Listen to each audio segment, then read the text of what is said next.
Checking. Check. Check. I was trying to make like a chicken noise. Yeah. A sound chicken? So, yes, the sound. It's a sound chicken.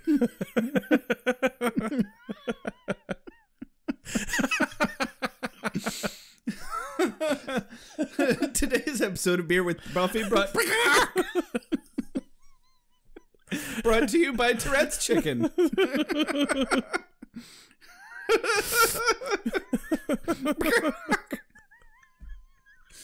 I got nothing.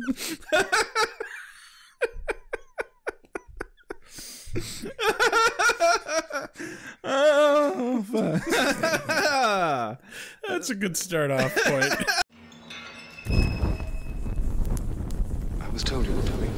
So, who do you kill for fun around If this girl gives him 1 minute of happiness, it is 1 minute too much. Baby. She's not Angel anymore. I'm back. Jeez. I don't like vampires. I'll take a stand and say they're not good. I knew I could count on you. It's fucking I fantastic. love that sound. The ice cream bar's this way.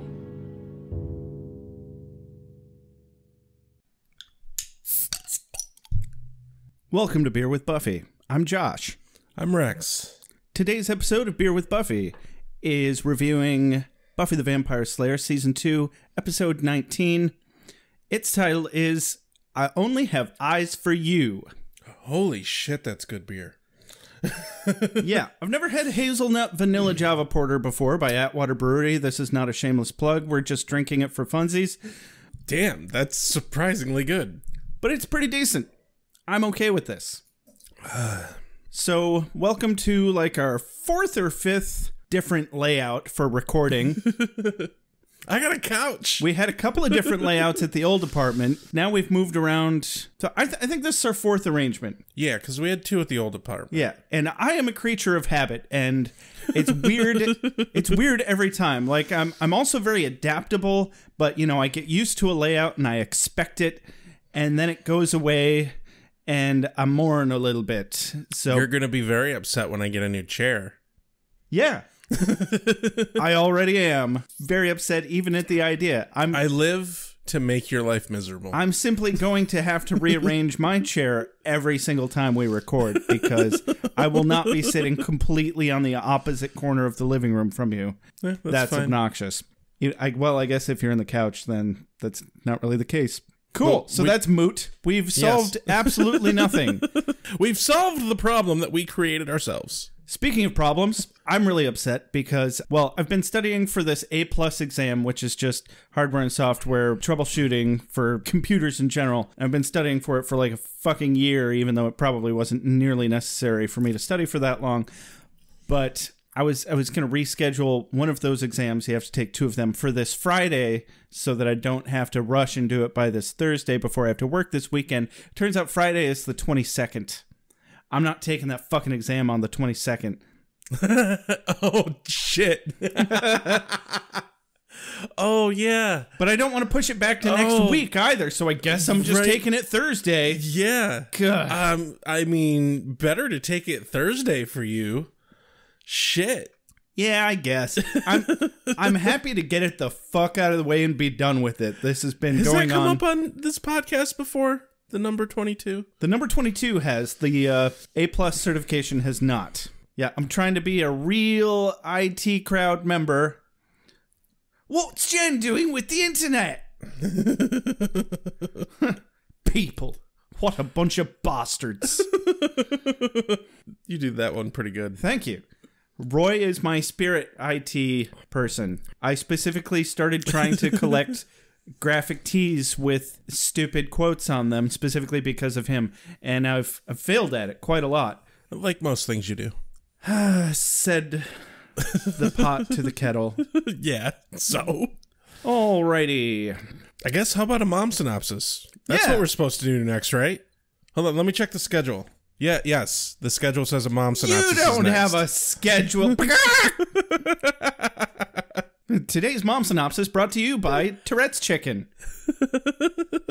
Sorry, that's just me dragging in shit from our sound check again. Yeah. It was funny though, man. It was the best kind of impulsive. But also, I don't think we should really be making fun of people with Tourette's syndrome. No. Even though they did make a brief mention of it in this. Joshua, what are you doing? Why are you making fun of Tourette's syndrome? That's very insensitive of you to do in front of people. Just do it in front of me.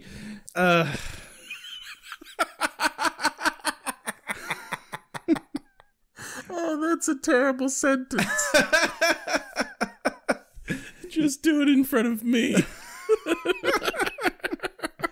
What are you doing? Why aren't you telling me about Buffy the Vampire Slayer? I demand that you tell me more about Buffy the Vampire Slayer. This is why it's called demonization. Are Buffy and Angel back together again? They seem to be having quite the moment. Wow. We're like 35 minutes into the episode, Mom. There's a ghost at the school on the Hellmouth. Turns out Snyder has known this whole time and was commissioned by the mayor of the goddamned city. Foreshadowing. That the high school is on a fucking Hellmouth. Anyway, so he's not surprised at all when food in the cafeteria starts turning into snakes and students start reenacting this murder that happened back in the 50s, specifically 1955, and where a gun is completely capable of killing somebody, but then the gun immediately disappears, but the person's still dead. Problematic at best, really. Anyway, so they decide that they need to exorcise this ghost, and Buffy's very against trying to give this ghost any kind of closure, because it's a very violent ghost. And I can kind of sort of get on board with that, but then we all get the warm and fuzzies when she ends up being the one to deliver it some closure, and she gets some closure as well, having a big fuzzy moment with Angel, but it's not really Angel, it's actually the ghost of this teacher from the 50s. Yeah, that's... I think that pretty much covers it. That's the momonopsis. The what? I was trying to find a contraction for mom synopsis. The momonopsis. I don't think that works. I don't like it either. No. Yeah. Try to have fun without me. We'll have Armageddon. Someone get the chainsaw. Someone get the chainsaw. Someone get the chainsaw. You are the one. Someone get the chainsaw. You're going to hell. We open on the bronze. Duh, bronze. We're seeing a bit more of that lately. A little bit, yeah. They're bringing it back. Did you look up this band? You're the one that normally looks up the bands. I didn't look up this band. I'm very upset right now. I did a quick cursory look, but I didn't find anything, and I didn't have time. Cursory? Cursory. That's what I meant. Yay, English. I don't speak well, despite the fact that I have a podcast. No comment. You edit this. I'm aware. You know how bad it is. I'm very aware. Dear listeners, please thank Josh for all his hard work in making me not sound like a complete asshole. So we open up on the bronze, and I don't know what the band was, but the band was pretty fucking good. Buffy is up in the rafters of the bronze. Willow's staring at Buffy up in the rafter. Well, it's more of a catwalk, really. Yeah. And she has some wonderful gilded pantaloons. Yeah, she's rocking the gold pants. But this dude comes up and asks her to the dance, even though it's a Sadie Hawkins dance, which is supposed to be reversed. Sadie Hawkins dance, the woman's supposed to ask the men. Who is Sadie Hawkins? I don't fucking know. I just know that a Sadie Hawkins dance is when the women are supposed to ask the men and take the men to the dance. I did not know that. Yeah, it's a whole thing.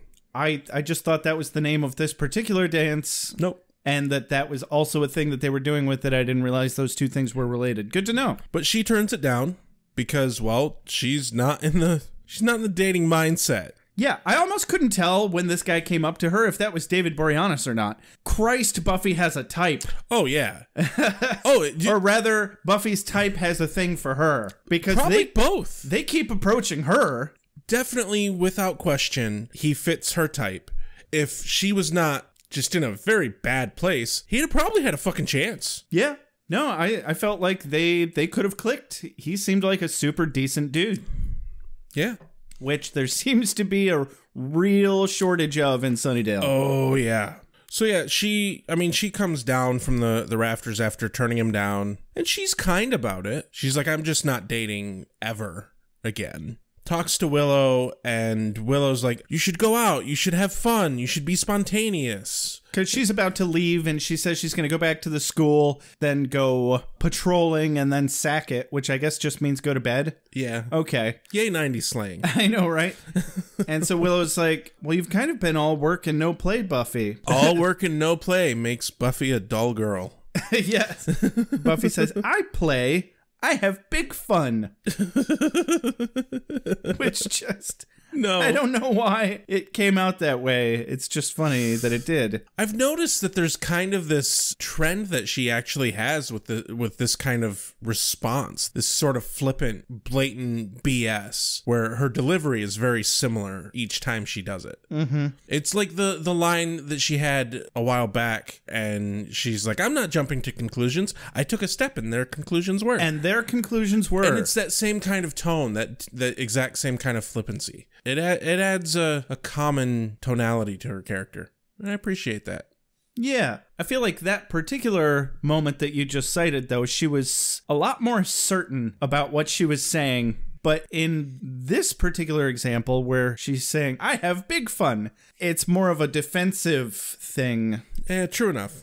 So after she says, I have big fun, Willow's trying to convince Buffy to be more impulsive. And one of my quotes of the day here, I just liked the way she said it. She says, impulsive?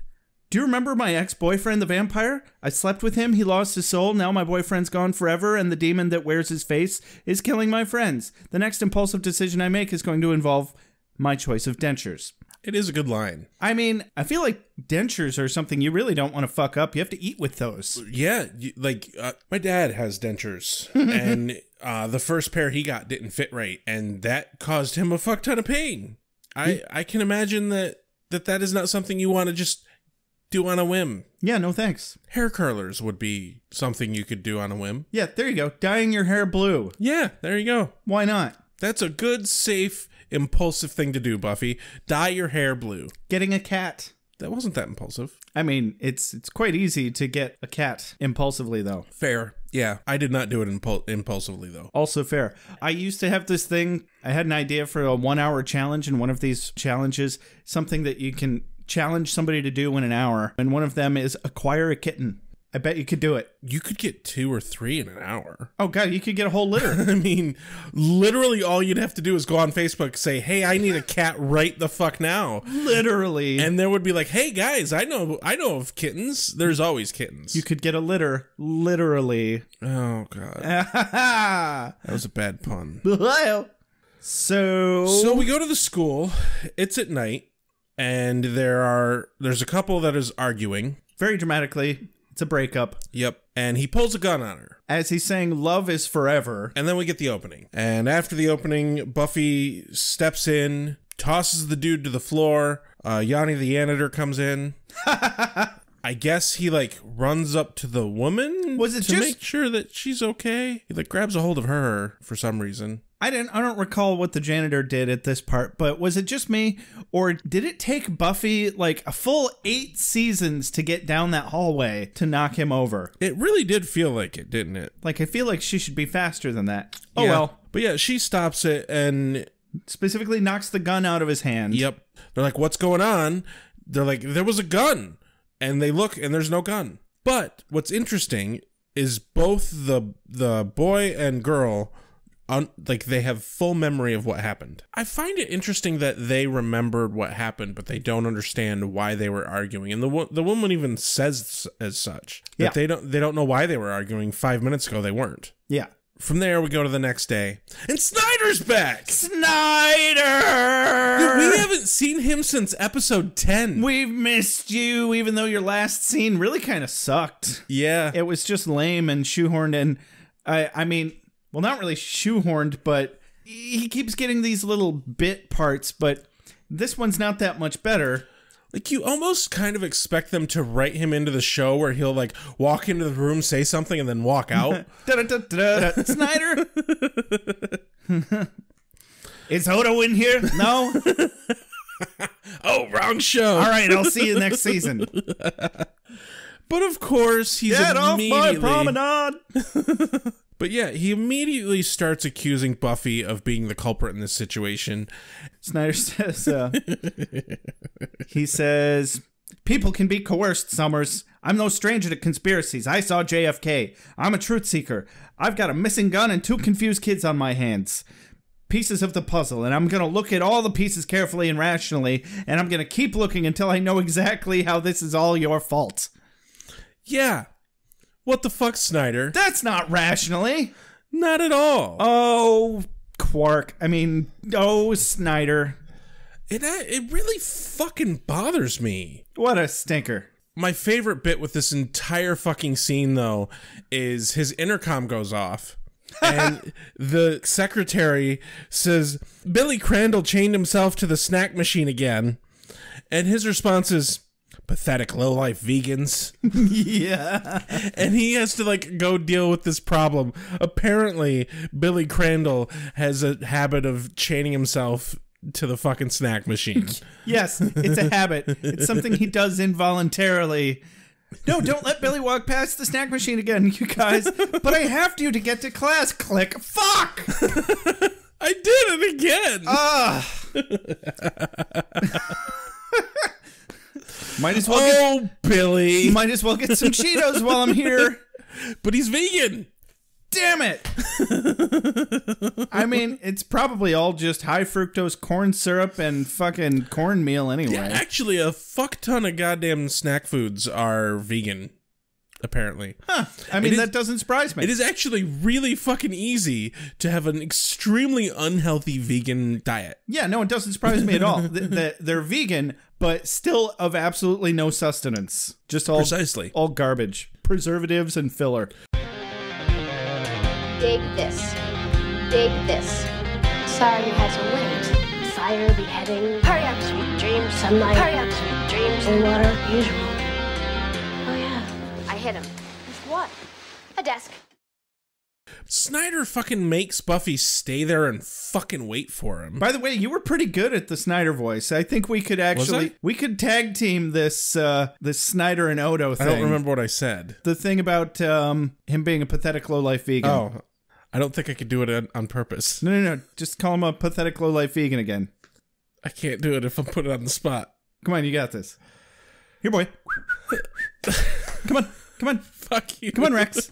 Here, boy. I gotta read the first line first. The intercom says, Billy Crandall chained himself to the snack machine again. Pathetic lowlife vegans. I'll be your pathetic low-life vegan on the promenade. Damn it, I was trying to do the Odo voice. Yeah, what the fuck? That's pathetic lowlife vegans. How's that? Is that okay? That's all right. We'll work on it. Anyway, he fucking makes Buffy stay in the office and wait for him.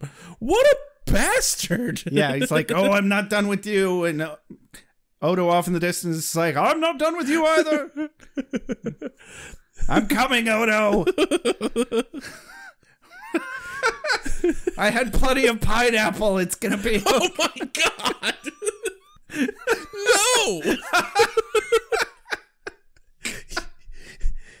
Things that make you go... Anyway, the ghost is so kind as to grab the only fucking yearbook on the bookshelf it's the only yearbook, and it's the 1955 yearbook. No, there were lots of yearbooks on that shelf. I didn't realize the rest were yearbooks. They didn't look like yearbooks. They weren't necessarily all yearbooks, but there were definitely other yearbooks. I paused it and I looked. Oh, well, okay. But he pulls the fucking yearbook off the shelf so Buffy sees it. Yeah. So I guess while the ghost is angry, he does want help. That's good, right? He seems to, yeah.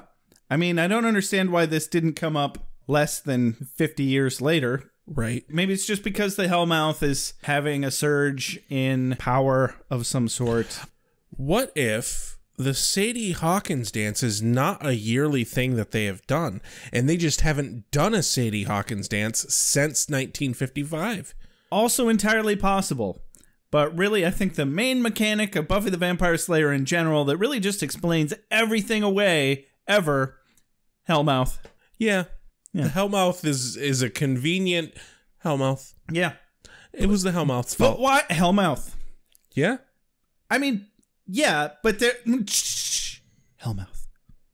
So Willow's teaching computer class. Yeah. I didn't pay any attention to what she was saying about computer class. Was that like Star Trek nonsense that she was blabbing about? It definitely was. I bet you'd think coding is pretty cool. I mean, if you find 2-digit multi-stacked conversions and primary number clusters a big hoot. I've done a fair amount of coding. Granted, I never did any coding in the 90s. Right. So maybe Who the she fuck was... knows what language they're using? She might have been talking about machine code for all I know. Fuck that. I've only done really high-level coding. If she was talking about really low-level coding, then that could very easily be real shit. She makes the joke, the class laughs. She looks like she's doing a pretty fucking good job teaching. Yeah. Is she just not going to her other classes now? Is she just teaching computer class all day? I mean, she's clearly got a career ahead of her. She doesn't need to go to her other classes. Right. But Giles comes in and... this is like a huge labor law violation. Oh, yes. Yes, definitely. But it's the Hellmouth, so it doesn't matter. Exactly, Hellmouth. So Giles comes in and she's talking to Giles and she's very proud of herself, as she should be, because she's doing a good job. But one of the things she mentions is that she has all of Miss Calendar's lesson plans that she found on Miss Calendar's computer. On Miss Calendar's computer. Excuse me? Fucking excuse me? The one that Angel destroyed? Yeah. Yeah. Excuse me, if you have access to the calendar, how come you don't have access to the fucking ritual that she fucking translated? Have you been paying attention at all, Rex? It was the Hellmouth. I call bullshit. No, actually, I think the real solution to this is that Angel only destroyed the monitor because he's an idiot. Right, but... It's like you guys, they said the files are inside the computer. Like, how do they fit in there? Just the image of David Boreanaz doing that voice. Yeah, I have issues with this whole bit with Miss Calendar's files. Granted, though, Willow is talking about, like, there's a lot of stuff on paganism and witchcraft. Obviously, Miss Calendar would not have only saved the fucking files on the floppy disk. Why has Willow not come across the fucking ritual yet? Oh, that she would have only saved the ritual files on the floppy disk. Exactly. Okay. I mean, if she has all her fucking lesson plans or anything, files on a fucking computer are easily sorted by date and time. She'd have noticed the last fucking file saved on the fucking hard drive, for fuck's sake.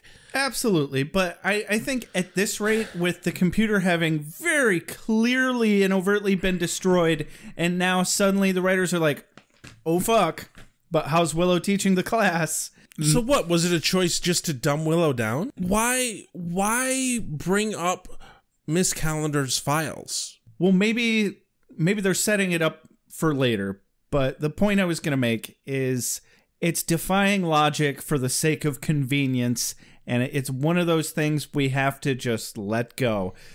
Because I know. With them being like, oh, oops, no, we can't have the computer destroyed. We need that for later for reasons. They have the floppy disk. They can clearly just back up on anything that they establish later. Yeah. Kind of like one of the goofs that they made in the episode where Oz becomes a werewolf is that the hunter douchebag, says that he hunts werewolves for their pelts and their teeth. However, in every single other episode where there's a werewolf, it's clearly established, and even in that episode, it's clearly established that they turn back into human after they die. How's he collecting their pelts? Yeah, I never noticed that. So, yeah, the writers don't mind being like, yeah, we never said that. Never mind. That's annoying. Yeah, it really is annoying. The one thing that is brought about, and maybe this is the biggest reason why they brought up the files and whatnot, but Willow pulls out a necklace for Giles. She wants to give it to Giles. It's a protection thing. It's made of rose quartz. Yep. Which is very pretty pink quartz. Did somebody say quark? No. No. Get off my promenade. Go back to Deep Space Nine. Promenade. I like how your Odo in that voice kind of sounds like Hank Hill. Damn it, Quark. That promenade ain't right. There's got to be a stall for propane and propane accessories, right? You mean besides me? No, I didn't ask. You mean besides me? Do you believe? I didn't ask. We have to achieve our dreams, otherwise we wither and die. We're going to the other cool place in Sunnydale. From here, we go to econ class.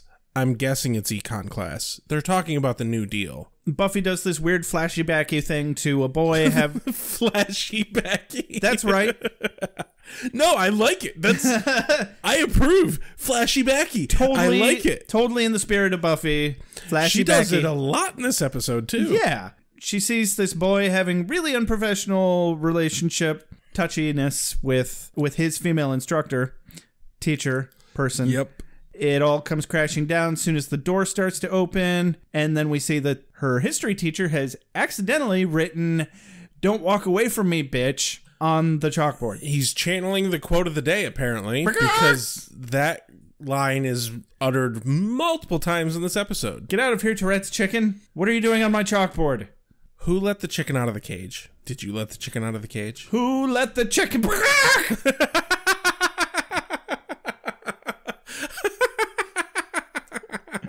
Tourette's chicken says go fuck yourself. Tourette's chicken, I will roast you and eat you. That's very inappropriate, Rex. I'm very uncomfortable right now. But roast chicken is delicious. I don't know what the fuck you're talking about. I know how to slaughter and pluck a chicken. You can't... Don't think I don't. You can't say that about special needs chickens, Rex. Chickens are chickens, and I like chicken. Especially fried chicken. So Buffy's telling Xander, Buffy's like, something's weird. And he's like, oh, gee, something, hellmouth. He says specifically, something weird is going on? Isn't that the school motto? Yeah. And he's not wrong. and damned well-timed moment as he's opening his locker. Did you get this quote? Right before, yeah, because his whole point is it's the hellmouth. He says, I don't want to poo-poo your Wiggins, but a little domestic dispute and some chalkboard Tourette's. It all sounds like home ec life to me. He says hellmouth life, doesn't he? Hellmouth. Yeah, he says hellmouth life because he's chalking it up to just normal hellmouth weirdness. That makes a lot more sense. I heard home ec. And then as soon as he opens the fucking locker, an arm comes out and grabs a hold of him and just starts slamming him into the fucking locker. All sounds like hellmouth life to me. Ah! Exactly. It was pretty fantastic. So that looked like that really hurt the way it was pulling him into the locker. Yeah. Slamming Kudos him. to fucking Nicholas Brendan. Yeah. That was Nicholas Brendan. There was no stunt double or anything like that. He was taking hits there. Well, they obviously have those lockers set up so that there's a big wide hole in the back of them. Right. You know, they have to get the camera back there somehow, but also it works for gags like this. But he was slamming full upper body into the fucking lockers. That had to hurt. Yeah, either that or he's just really good with, physical stunts like that. We already know that he did a great pratfall in episode 1. That is true. Maybe he is more of a physical comedian than we've noticed. And I think Foley does a lot for making stuff like that convincing with the metal slamming sound effect. True. I think that's really what did it. They would never do it. If this was half as professional in production as I think it was, they would never do anything to hurt an actor. That is like number one. Yeah. Number one on film sets and in live productions is safety first because they don't want to get sued. And more importantly, the 90s, this was 98 when this aired. The 90s were well before when this trend of actors doing their own stunts was a thing. Oh, sure. That's more of the mid 2010s that all these actors are like, I will do my own stunts. Well, I know Viggo Mortensen insisted on doing all his own stunts in Lord of the Rings. That was around 2000. And so did Tom Cruise when he did Mission Impossible. Which Mission Impossible, though? The first full feature-length motion picture with Tom Cruise. Really? Yeah. So the locker attacks. Yeah, I mean, were you as equally annoyed that why would Buffy open the door and shove her face peeking in the very first thing? I have no idea. Like, that's the best way to lose your eyes. Right? Like, it was a hand that grabbed him and just poke her eyes out. Yeah, like... Boop. And Blind Slayer can't help anything. But I think the ghost is legitimately trying to get Buffy to help. So they go to the library where there's a fun little exchange here where Xander is like... So Xander says... Xander walks in with his shirt all fucked up, and Willow's like, what happened? Did Cordelia win another round in the broom closet? I just thought that was funny. It was a really good Willow line. It was. Why didn't I write that down? So congratulations, Willow, for being able to roll with the punches. She's still got a good amount of cattiness. So, but basically they find it. They decide that it must be a ghost, probably a poltergeist, because it's very violent. Giles says, "Ooh, sounds like a paranormal phenomenon." And Willow's like, a ghost? Cool. Xander's like, oh, no, cool. This was no wimpy chain rattler. This ghost was, I'm dead as hell and I'm not going to take it anymore. And one of my quotes of the day, he says, Giles responds with, well, despite the Xander speak, that's a fairly accurate description of a poltergeist. I defined something? Accurately? Guess I'm done with the book learning. Damn right. So he all flippantly flips a book closed and everything. It's fantastic. Yeah, it was an excellent moment. So, I mean, basically the rest of the scene is they just establish that it's definitely a fucking poltergeist. Yeah, and that they pretty much need to assuage the ghosts. They need to heal his pain. Yep. It's fucking Field of Dreams all over again. Oh, yeah. We go to the school at night. We get the same lover spat scene with Yanni the janitor and one of the teachers. This time with Scruffy and Mrs. I had her name a minute ago. It doesn't matter. Yep. Random red shirt teacher. And she ends up actually dying this time, though. Giles overhears what's going on. Yes. And he thinks it's Miss Calendar. He does. Already, which is a bit weird. That's a whole nother... Well, did you hear the whisper before he left the library? Yeah. It was definitely a female's voice that said, I think it's the teacher. You. I think it's the teacher, not Miss Calendar. I think we had ourselves a fuchsia salmon there for a second. I think they made it a female voice fuchsia salmon on purpose to throw us off. But we do find out later that it's not one ghost or the other ghost, it's both ghosts. Yeah, exactly. Doing this haunting. Exactly. And so Yanni actually kills the teacher. Yeah. Out on the promenade. Giles tackles the dude and they watch the gun vanish. Yeah. It was a really cool effect. It was. It was like sand with too much air in it. I don't think that works the way you think it works. So, then we go. Well, the janitor's confused, just like the kid was. Yes, of course. But now he actually fucking killed someone. And Giles is like, "What's going on? You just shot someone." So I just want to mention it now before we go to the lair scene, because I might forget by the time we get back to the library. Giles is talking about this, and it sounds like it's the next day. And the police have come and gone from this whole incident. And, this poor janitor probably just went to prison for a long time. This poor janitor is in the same fucking cell block as the hyena kids. Yeah, exactly. Well, no, the hyena kids might have gone to juvenile. Okay, they're in the same mental ward. Sure. Because they remember doing horrible things for reasons they can't understand. That, he joined the hyena kids. But, I mean, without a murder weapon, they might have a harder time convicting him. Here's my question. How fucking confused was the fucking medical examiner when he didn't find a bullet? Or, well, no, it's not so much the medical examiner, unless there wasn't an exit wound. But let's assume there was an exit wound. She got hit in the chest. There's rarely an exit wound with chest shots. Okay, then probably the medical examiner. But if there was an exit wound, the ballistics person would have been the confused one. Either way, somebody on that forensics team is going to be very confused. Now, at most, that was a 9mm handgun that would not have an exit wound with a chest shot. So the chances are the medical examiner was really fucking confused when there's no bullet. Hellmouth. But he's probably all on the mayor's payroll too. So it works. Yeah, absolutely. There's a reason why you're here. The reason what's now. There's a reason why you're here. The reason what's now. To the new layer as Angel is showing Drew the new garden. and being a complete dick about it. Right. And Drew just eats it right up. Yep. Angel is showing her the garden. She loves the garden. He wheels in and says, "Big windows, lovely gardens. That'll be perfect when we want the sunlight to kill us." Yeah, basically. And Angel just can't stop making wheelchair jokes. Right. It's way worse than me making fun of a chicken with... Way worse. Hit the stairs, take a stand, man. 2 of them in 1. Goddamn. Yeah. Got to be able to roll with the punches. Well, looks like you've already got that part down. Very funny, mate.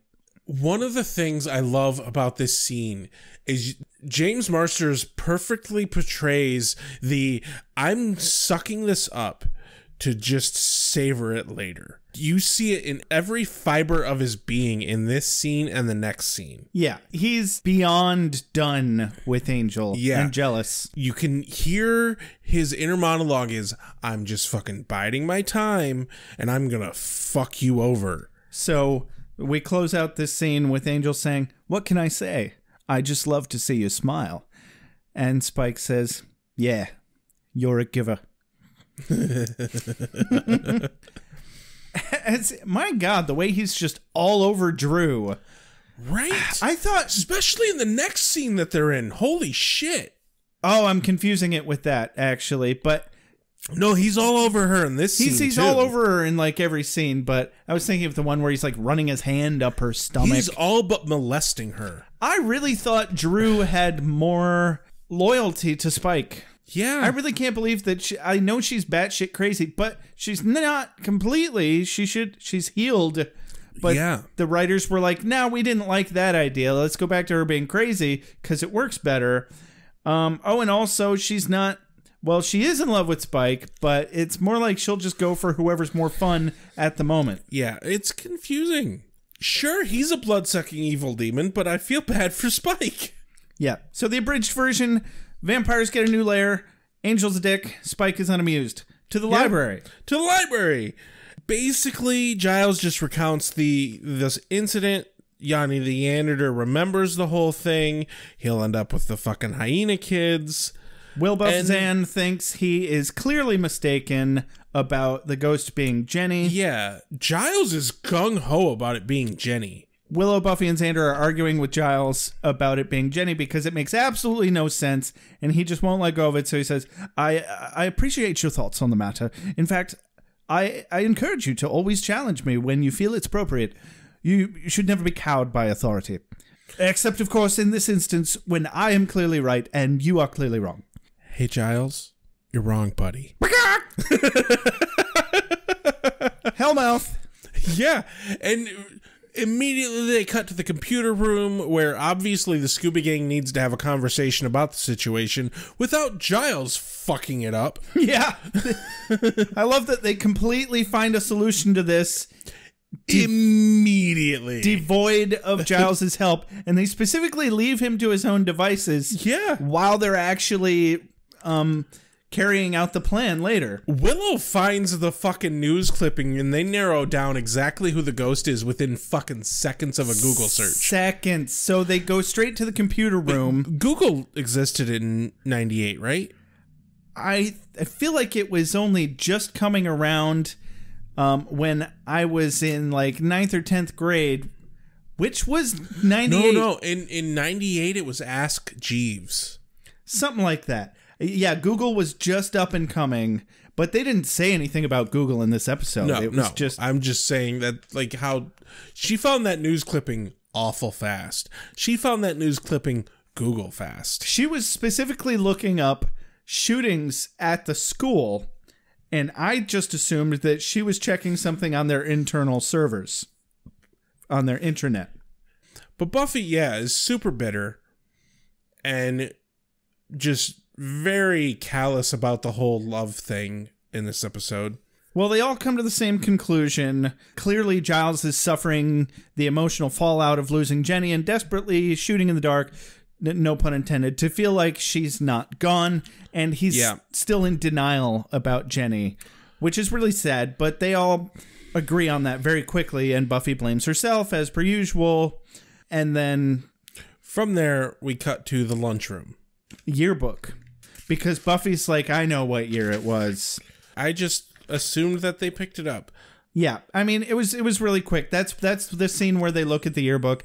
Anyway, the next scene is the lunchroom. Cafeteria. Cordelia's complaining about the Sadie Hawkins dance. She is unquestionably not a feminist. She wants to be fucking wooed and paid for. Right? Well, neither's fucking Xander for that matter. She's like, whose idea was this? And he says, probably some hairy-legged feminist. Right. And I was like, what's that about? I mean, we know Xander's not a feminist. My question with Cordy in bringing up this now is, this is the day of the Sadie Hawkins dance, and she is just now bringing up that it's bullshit. The day of the dance, she's complaining about it. Why had she not brought it up before this? So all of the food turns into snakes. Yeah, immediately. And what the fuck? Clearly because of all the carbs that they were serving. Yeah. Everybody was hallucinating because they were going into anaphylactic shock. From too much goddamn... Did you notice... Too high a blood sugar. Jesus. Did you notice how sloppily the lunch ladies were just, like, slopping the spaghetti onto the plate? There was, like, spaghetti hanging off the plate when they handed it to kids. Oh, I noticed how sloppy it was. Damn you, get out of my cafeteria. But everyone scatters. Everyone runs. Cordy gets bit by a snake on the face, which she is unhappy about. But we get some foreshadowing for the mayor, because obviously Snyder is controlling the situation and talking to the cop.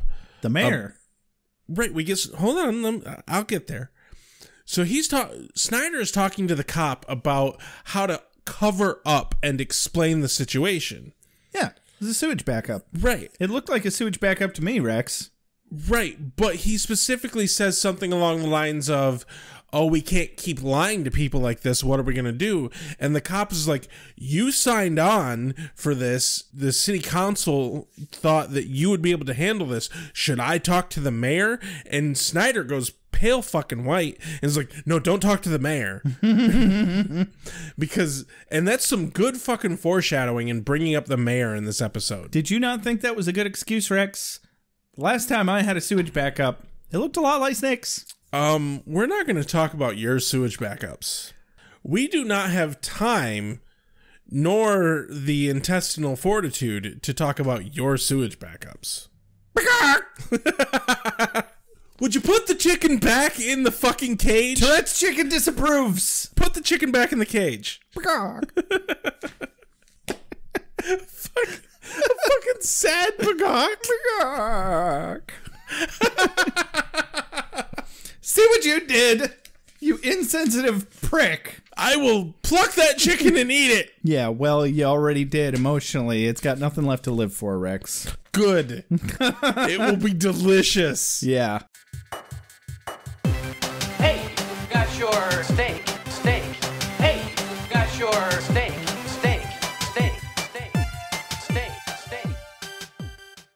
So from there, we cut to Buffy's room where they're talking about the situation. Cordy and Buffy and Willow and Xander are all there. They decide that they have to do an exorcism. Cordy gets a good line here. She says, "Are you crazy? I saw that movie. Even the priest died." Which, valid point. Right?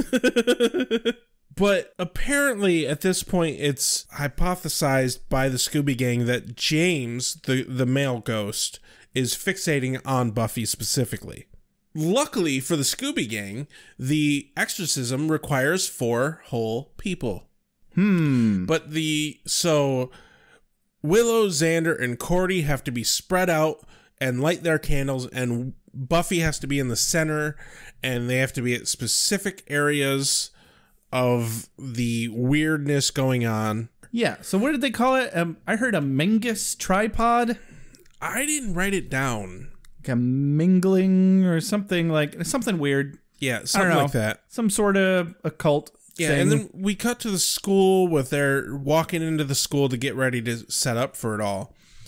And my favorite part about this whole fucking bit is that they're foreshadowing how much Willow is getting into witchcraft. Yeah. I didn't realize that Miss Calendar being a techno-pagan was such a catalyst to Willow becoming a witch. Yeah. And I like that. I like that they brought it in very subtly. But of course, Cordy is like, oh, this will be a piece of cake. All the doors slam shut, and then we get this awesome Evil Dead style camera shot up to the last front door to close. Oh man, it's good cinematography in this bit. It is. Well, that's the second kind of Evil Dead inspired moment that we have, like that comedic but also really sardonic kind of tone. But not just that, Joss Whedon especially loves handheld. But he does handheld in a good way, as opposed to a lot of fucking directors nowadays do handheld in a fucking sloppy way that makes you just queasy. Michael Bay handheld explosion. Exactly. Yeah. And then we cut to layer 2.0, which from now on is layer 2.0 in my notes. Sure. So Drusilla senses a gate or something. Do you get the feeling she's trying a little too hard to be weird? Yeah. Yeah. I don't want to say that it feels like she lost her mojo for this crazy weirdness that she's pulling off. Yeah. But it feels a little bit like she lost her mojo for this crazy weirdness that she's pulling off. And this is when Angel just is outright molesting and groping her. Yes. Couldn't have put it better myself. They have the camera in a position where they mostly just show their faces, and his hand is wandering off camera. A little bit. His hand went up her skirt. That is the only thing I could fucking see at this point. Oh my. Exactly. And Spike is just swallowing it back, swallowing the anger. I think Spike is now the one who's brooding the best. God damn it, Angel and Drew. I'm so broody. Can't you see how broody I am? So fucking broody, mate. Broody, mate. So Spike says when Drew's like, that's like your opinion, man. No, Drew has some sort of weird vision about Buffy dancing and a gate opening and telling Angelus that this is his chance, and Spike says, big deal. He won't do anything. All hat and no cat. Yep, and this is the moment where Angel decides to actually he's gonna actually kill Buffy for once. Yeah, he decides that he's done with that. Finally! Decides he's done with that, and he's gonna tie it up because he needs to spend more time at home. Because Spike and Drew can always use another hand. Oh, as he's fucking groping Drew. Oh man, it's bad. No, and he's just swallowing it back. He's taking in the anger and using it to power himself. If looks could kill, he'd murder everyone in Sunnydale in an instant. Like that whole new layer would have just exploded into fucking flames. James Marsters can do the clenched jaw really fucking well. It's a very well-defined jaw. It's a very nice jaw. So we cut back to the school. Giles is trying to contact Miss Calendar. They're all storming the castle. They're about ready to do that. The exorcism. Yep, they spread out through the school. Yeah, and the first contact anybody makes is Willow with Giles. Right, but hold on. I want to make a point of mentioning the bit with Cordelia when she pulls the bandage off her face from the snake bite. Sure. I think that this bit with her examining her face was a very specific homage. Have you seen the Poultrygeist? No, I haven't. Okay, in the movie The Poultrygeist, there's a scene where a dude walks up to a mirror and then proceeds to peel the flesh off his face. Ew. I don't remember shit about that movie because I saw it when I was really, really young, but I remember that scene vividly, and it always fucks with me.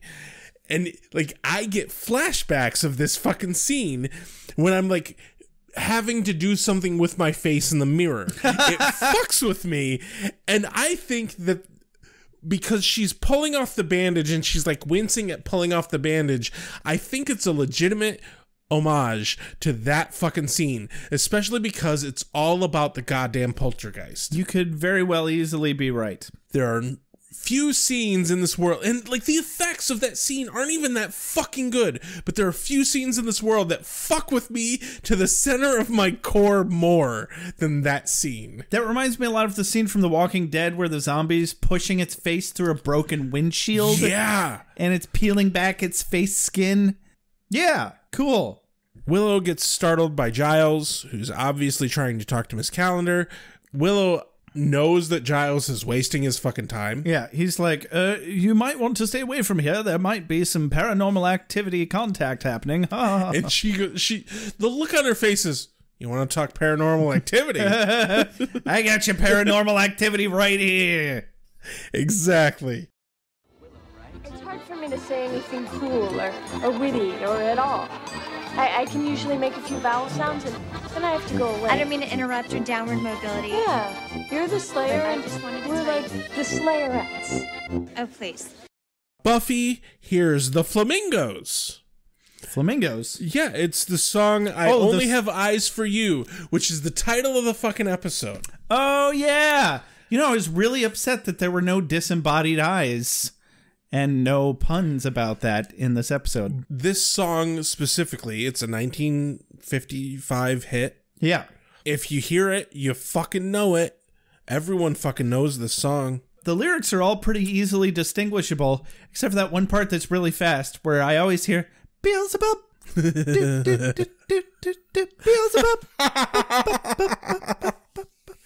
I don't know what the actual line is, but I will never unhear that. There? I'll never unhear that. You'll never unhear Beelzebub. But Buffy sees a class of 55 sign for the Sadie Hawkins dance and looks through the windows. I think it's the music room that she's looking into and sees the couple dancing. That would make sense. Xander goes to the lunchroom and there are still snakes in the lunchroom. What the fuck? Snyder. I really feel like the Poultrygeist could have just spawned more. That's possible. Right? I didn't even consider that. Yeah, I only just thought of that because I made the same exact note. I was like, why are there still snakes? Hellmouth. Right? And we cut back to... But there's a lot of cuts right here. They jump between the characters a lot. Xander's line didn't even make any fucking sense, but, you know, Hellmouth. He calls it Snakealicious. He says, oh yeah, Snakealicious, baby. Yeah, it's the Snakealicious lunchroom. Okay, God damn it. And now it does make sense. Fuck. Right? Whatever. Xander is secretly more creative than you think. Fine. Cut back to Buffy. She's still seeing the flashback. Everyone gets into place. She sees James, the male ghost, become a corpse. He, like, apparates in front of her face and says, does he say get out? Something like that, yeah. Which, like, if he's trying to get help, which I have assumed to this point that he was trying to get help. Mm-hmm. Because he gave her the fucking book and shit to look at. Cordy has her face changed to where it looks like it's burnt or like half her face. She turns into Two-Face for a moment in the mirror. Right. Well, going back to your homage thing there, I think that makes it even more likely. Yeah. Because they tried to kind of make it look like her skin was, like, if not peeled off, definitely severely damaged. Exactly. And then Willow gets sucked into the fucking floor. Yeah. Like a quicksand vortex just opened up in the stairwell. And Giles comes running to the rescue and pulls her out. Buffy, that's when Buffy gets screamed at by Zombie Boy. We're all over the place in the shots now. Oh, yeah. Willow and Giles fall down the stairs, and Willow says, Jenny could never be this mean. Giles says, I know. It's not her, is it? Almost disappointed. I think this whole episode, he's holding on to this hope that he can channel the ghost and actually communicate with her. He could feel like she's not completely gone for a second and not completely helpless. I suspect that if she's in the afterlife, like fully gone, he won't be able to commune with her. Yeah. And so they do the chant. And I personally think that it was Cordy's fault that it didn't fucking work. Oh, yeah, because she had to throw a totally in there. Yup. She ruined it. She didn't do the chant right. Uh-huh. They never touch on why the chant didn't work. They never even question why the chant didn't work. Nope. But it's totally her fucking fault. But they do the chant. It fails. They get run out of the school by wasps. Yup. Buffy breaks a double door. Fuck. You all right there, boss? Beer is a bad substitute for oxygen. What the fuck? You asshole. Anyway, the school is swarmed. Xander gets a decent line here. He's like, well, I guess school is out for good. They're at Buffy's. They decide as a group that James obviously wants some level of forgiveness. Buffy's super fucking bitter. Very and she's against. like, no, fuck him. She's like, I'm against it. And given her situation, I can't fucking really blame her. Well, she's bringing a lot of her own baggage into this situation as well. The Scooby Gang, as they should, kind of push her aside and be like, look, you're not in a position to deal with this. You need to step aside. And they decide they're going to discuss how to deal with the situation. She realizes that she has the fucking flyer for the dance in her pocket, and she wanders out the fucking back door. Yeah, I was wondering how she got a hold of a flyer that said 55 on it. I didn't you mentioned earlier that she grabbed that when she was watching the haunted... I don't recall it showed her grab it. When she was watching the haunted dance. Right. I don't recall that it showed her grab the fucking flyer, but she did find it. It was the same flyer. So we hear a male voice this time whisper, I need you. Yep. And so she wanders off to the school. Wanders outside and nobody sees her wander away. Willow finds her missing, sees the flyer, deduces that she went back to the school. And they all run back to the school, and Giles correctly guesses that Buffy is under the thrall of James's ghost. Yep. Completely dispelling Cordelia's theory that Buffy is trying to be the big loner hero. And specifically, the wasps let Buffy back into the school. Yes, they made a big arching hole for her to get back in. And really bad effects. Which is probably better than I could pull off. I'm not worried about it. Well, of course better than you could pull off, but they've done better effects than that wasp effect. It told the story well enough. I'll give it that. They had to use Angel's line to confirm that it was wasps. I was like, is it locusts? Is it flies? Yeah. What?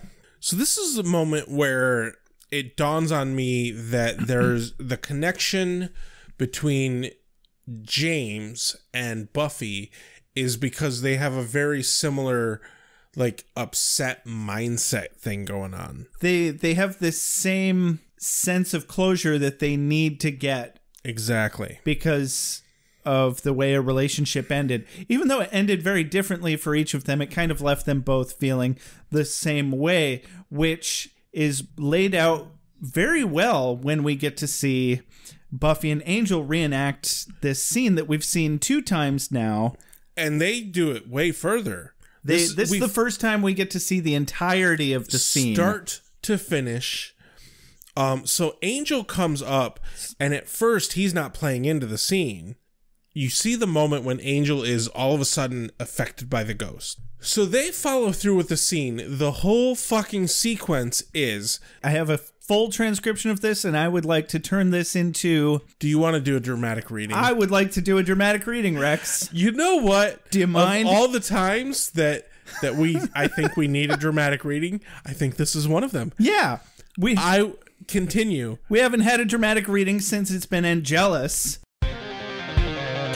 Dig this. Dig this. Sorry you had to wait. Fire, beheading. Hurry up, sweet dreams. Sunlight. Hurry up, sweet dreams. And water, usual. Oh yeah. I hit him. With what? A desk. I present to you a dramatic reading by Joshua King. I just want you to have some kind of normal life. We can never have that, don't you see? I don't give a damn, but this is Buffy. It's weird because it's... they made Buffy the man and they made Angel the woman, but it all still means the same thing. So Buffy's like, I don't give a damn about a normal life. I'm going crazy not seeing you. I think about you every minute. I know, but it's over. It has to be. Come back here. We're not finished. You don't care anymore? Is that it? It doesn't matter what I feel. Then tell me you don't love me. Say it. Yeah, that one's Angel. Is that what you need to hear? Will that help? I don't. Now let me go. A person doesn't just wake up and stop loving somebody. Gun manifests in her hand, mind you. Love is forever.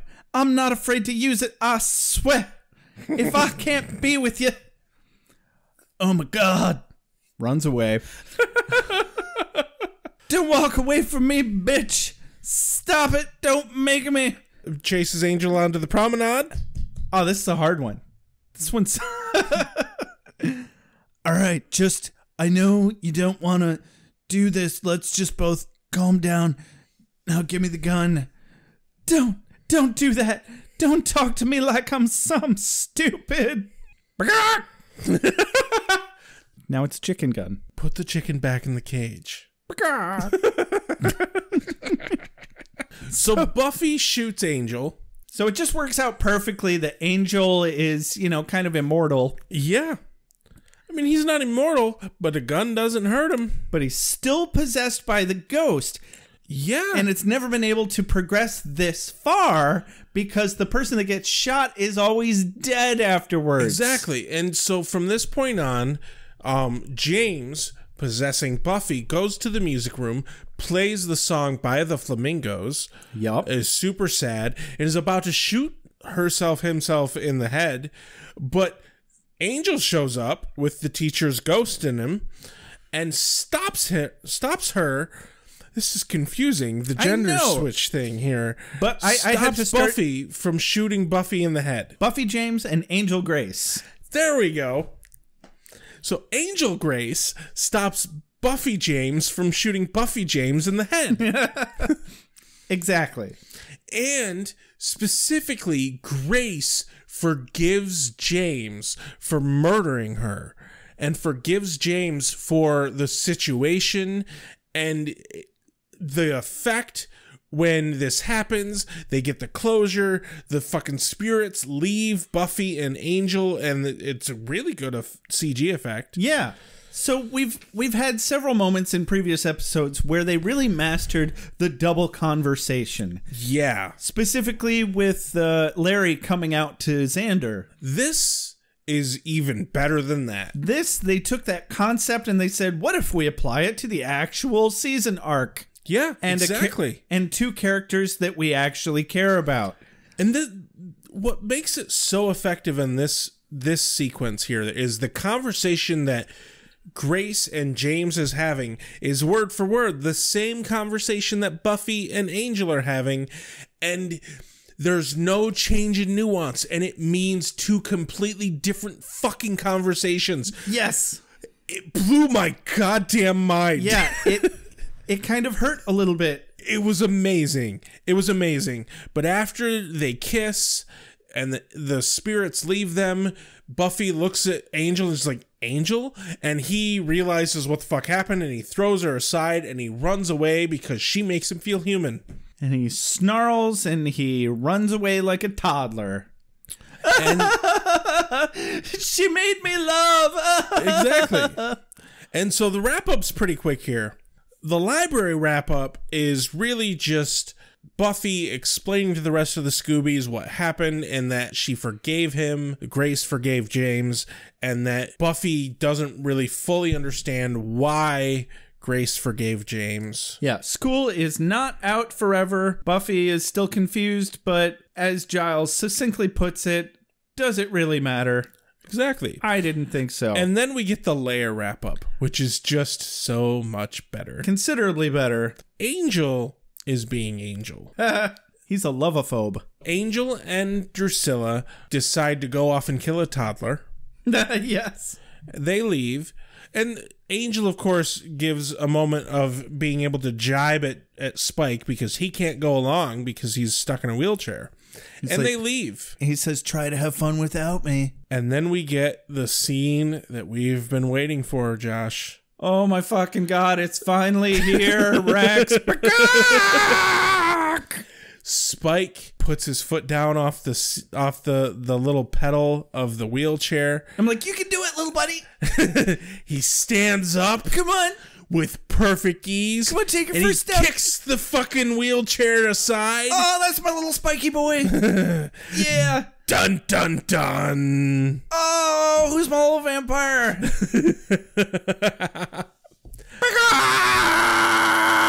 Looks at the camera and they close the episode. Gur fucking arg. Try to have fun without me. We'll have our Armageddon.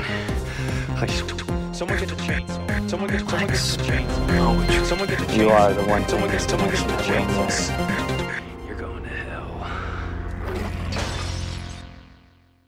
And, yeah, how'd you feel about this episode, Rex? My opinion changed halfway through. Yeah? I was not liking it at first. Okay. It felt too Monster of the Week. And then the moment I realized that it wasn't Monster of the Week, I was like, holy shit, this is actually pretty fucking good. Yeah. I do have a fun piece of trivia for this. Oh? I found this awesome little tidbit that Joss Whedon, in an interview, said that this episode, the acting in the last sequence with David Boreanaz and Sarah Michelle Gellar, this acting, this whole bit was the moment where he's like, that man can carry his own show. Oh, damn. This is the episode, the scene where they were doing the double conversation is the entire reason why the entire Angel show exists. Awesome. I don't know that I agree with with that point though. Right? Don't get me wrong, the double conversation is fantastic, but I don't think David Boreanaz really hit it out of the park here. Not yet. He held his own. And that a lot of times is a hard enough thing to do, especially with, I mean, we were confused just watching it, and it's because we were picking up on the subtle nuances as they were coming at us, and they never missed a beat. And when it can flow together so smoothly like that, flawlessly, which is rare. True. I think that's a sign of a goddamn good performance. Maybe not an Oscar performance, but good enough for him to be on his own series. Absolutely. I mean, I'm not going to go against Joss Whedon's call on that. I can't, I mean, obviously, Yeah. Joss Whedon knows what the fuck he's doing. Yeah. When he decided this to give Angel his own show, he did a good fucking job with it. I don't disagree with him. I'm surprised that this episode was the episode that made him decide that.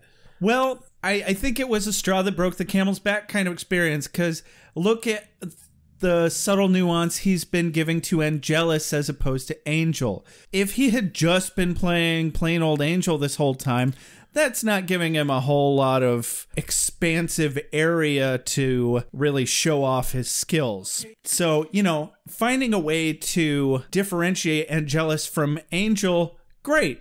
That's pretty good. You put some thought into this. But then being able to go from Angelus to 50s school teacher female and wrap it into his old Angel character all at the same time. He was 3 fucking characters at once, dude. You know what? He was all 3 characters at the same fucking time. You're not wrong. And you know what? And okay, yeah. I bow to your argument. He's a believer. He couldn't leave me if he tried.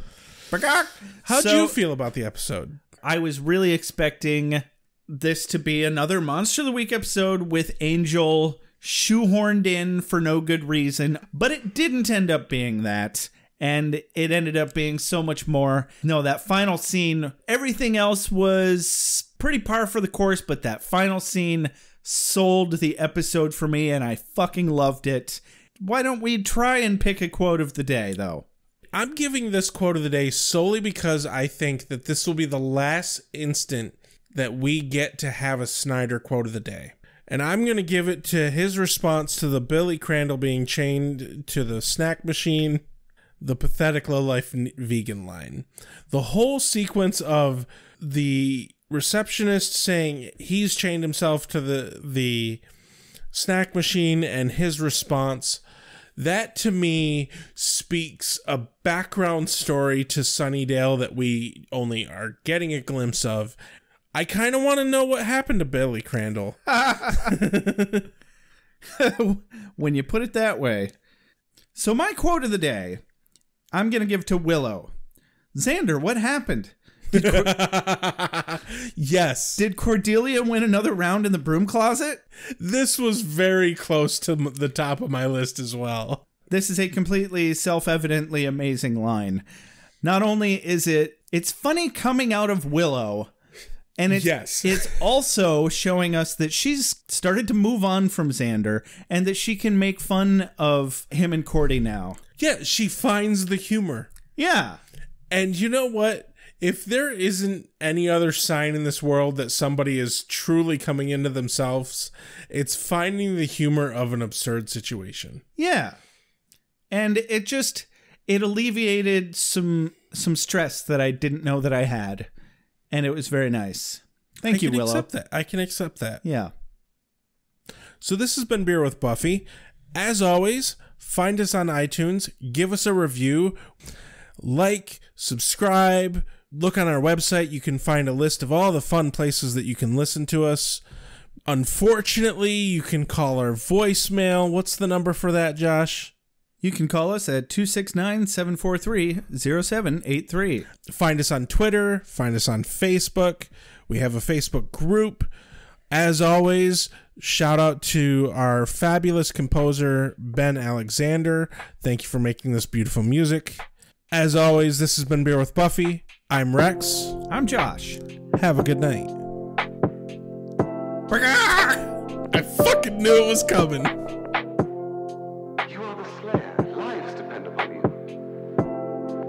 I make allowances for your years, but I expect a certain amount of responsibility, and instead of which you enslave yourself to this cult. You don't like the color?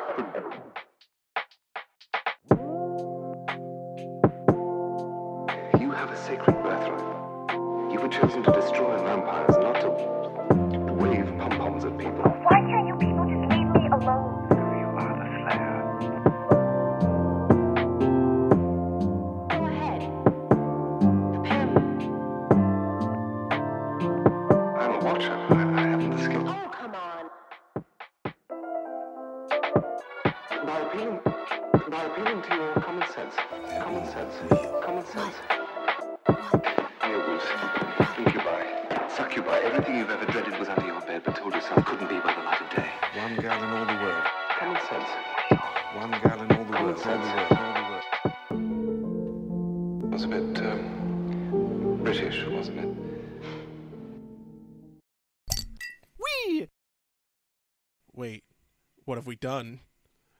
Why are we watching this?